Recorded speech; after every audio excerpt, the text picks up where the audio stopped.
মালিক আজকের তওবাকে উম্মতের তওবা হিসাবে গণ্য করেন। আপনি আমাদের উপরে বড় নারাজ হয়ে গেছেন।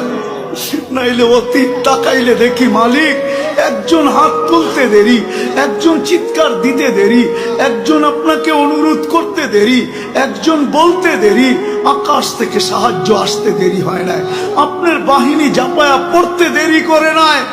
আজকে তো বৎসরের পর বৎসর পার হয়ে যাইতেছে, চোখের পানি শুকায় যাইতেছে। ও মালিক কোন বিজয়ের চিহ্ন দেখি না। কত রোজাও তো ফিলিস্তিন ওয়ালাদের ইফতার হয়তো লাশ দিয়া, সেহরি হয়তো লাশ দিয়া। আল্লাহ এই রোজাও কি এরকমই হবে জানি না মালিক। এত নারাজ হয়ে গেলেন কেন মালিক? এত নারাজ হয়ে গেলেন কেন? বেশক আমরা শাস্তির যোগ্য, অস্বীকার করি না, কিন্তু আপনি শাস্তি দেন না। আপনার হাবিবের দুশ্মন, আপনার দুশ্মন, আমাদের দুশ্মন, ইসলামের দুশ্মন, কোরআনের দুশ্মন, হাদিসের দুশ্মন, সমস্ত কিছুর দুশ্মন, এদের মাধ্যমে আমাদেরকে পিটা খাওয়ান কেন মালিক?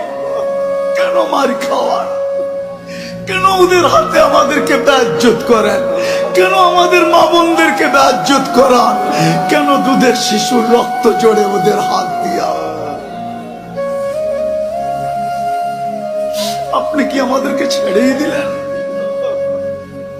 আমরা যাব তো যাব কোথায়? আমরা তো এই কথায় বিশ্বাসী, লা মালজা ওয়ালা মানজা, লা মালজা ওয়ালা মানজা মিনকা ইল্লা ইলাইক।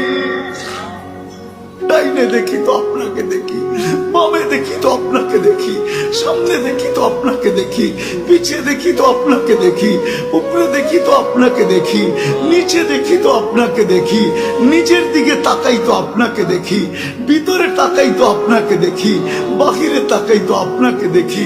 আপনাকে ছাড়া তো কাউ